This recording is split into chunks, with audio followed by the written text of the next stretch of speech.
Okay, hi everybody. This is just a quick video to go over the AS02 business plan assignment. So, guys, we've been talking about this all semester. This is the big report that you guys have to submit at the end of the semester. It is worth 30%, so it's a bigger one for the class. But it is also comprised of all of the different parts that we've been looking at throughout the semester. All of the different in-class activities that we've been doing have been working up to this. So, guys, a lot of these deliverables in this, they shouldn't be new to you. These are all things that we've already been thinking about with our company. To complete this assignment, you'll want to be going back to our in-class activities, looking at the information that you already collected, that you already did, fleshing it out a little bit more. I know some people didn't quite finish all of the different parts.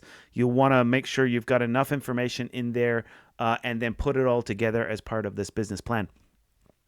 So this is the business plan assignment. It is due April 5th. It is with your teams, obviously, that you've been working with. It's worth 30%. And then, so a business plan is an integral part of starting and maintaining a successful small business. It's important for those to be trained in any entrepreneurial program to be well versed in business planning procedures and be capable of preparing a business plan. Obviously, guys, when we're going to show this to investors, this is what they'll be looking at to decide whether they want to invest in us and continue on the company. Yeah, so you can see here the main purpose of a business plan is to help you decide whether to proceed with the proposed business venture. We've already seen some students change tack and pivot away from their original ideas. So because we've been working through the different parts of the business plan, people have been able to do that. For those who take the business plan to the next step and open their own business, this is a critical roadmap that's revised and revisited to help maintain and grow the business. So, guys, this business plan, you'll see we're projecting it out for 2 years, which really is kind of short for business. When we look at our financials, 2 years is pretty good. But really, you want to be looking at the first 5 years of your business. What are you going to be doing in that time? Are you going to be expanding it all? Where are your revenue streams? All of these different things we're going to need as part of a business plan. So, here are our deliverables for the business plan. Now, guys, this is pretty long, but we have been going through these one by one. So let's come back to them. Guys, just some structural parts, cover sheet, table of contents. Make sure you include those in APA style. An executive summary, guys, general one-page summary of the main key parts of your idea. This is basically like a fleshed out pitch that we did earlier in the semester.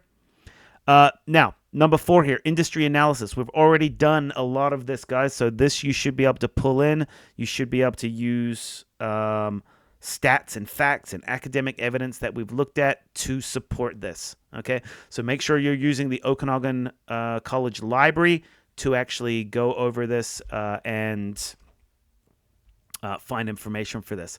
So, overview. What's the size of the market? What are the current trends? What are gaps that are missing? What's the market size overall?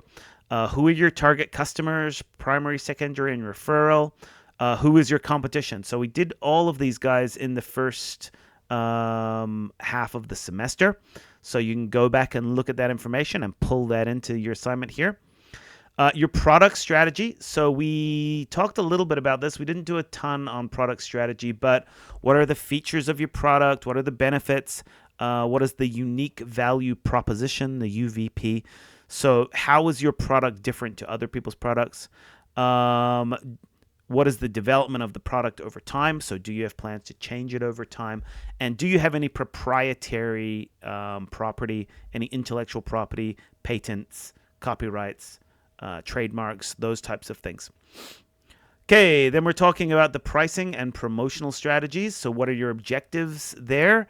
How are you actually promoting these products? So we talked about this in class. And then where will you be distributing your products? So we've talked about all of these guys. Again, you can pull those in. Our operations, we talked a little bit about in terms of location. So where, if you've got a bricks and mortar store, where is it going to be located? Is it home-based? Is it an incubator? All of those different types, guys. Is there a floor plan that's going to make your company more efficient? Who are your supply partners? So what is the distribution or the supply chain model for products getting to you and then getting out to customers? What equipment do you need? And what are your operating costs? So we'll put that in the financial documents. We haven't talked about management. Oh, yeah, sorry. We've talked about organization, so the legal organization of your company. So that's important. We talked about vision, mission, and principles. We've done that already, so bring that in. What are your goals and objectives? And how do you mitigate risk? We talked a little bit about that, so make sure you're bringing that in as well. This part 9, what we haven't done yet is the leadership and personnel. So we've got that coming up in the next couple of weeks. But basically, what's your hierarchy within your company? Who's in what position? Number of employees, what jobs they do, their roles, responsibilities, and what we will do to motivate them and lead them well. So next one is the financial section, guys. So this is what we've been talking about in the last couple of classes. What are our revenue streams? So what's our projected revenue, projected income? What are our projected costs? So again, guys, I'm going to give you the template. I'll put another video out that goes over the financial documents template. That's something you guys can fill in, and you'll when I go over it, you'll see that I've put lots of formulas in there that will pull information, and so it should be pretty easy to do. But all of these different costs we've got to figure out. We've got to do our financial documents for years 1 and 2. So we'll see that in the template that I do another video on. Then we want to look at a 2-year trend of ratios. So we want to look at these different ratios here, guys, and figure out where we sit based on a 2-year trend. So after 2 years, where are we going to be sitting with this? So we're projecting 2 years into the future, and we're going to look at the strength of the company based on these ratios after 2 years. Accounting policies are obviously important. We've just talked about accounting. If there are any professional fees as well, and then what our equity schedule looks like, our stocks, our salaries, dividends, and draws. And then, guys, we're also going to have a promotional brochure as part of it. And then the final part here is our references. So the promotional brochure, guys, you're trying to create something that is going to market your product. We can use AI for that as well, but something that we could put out as a promotional post, essentially. So, guys, you're submitting this on Moodle in PDF. Make sure you put as many sources into your assignment as you can. Guys, when we go back, like these areas here are not going to have a ton of academic evidence to them, but when we look at things like industry analysis, that's where you can pull lots of academic evidence from.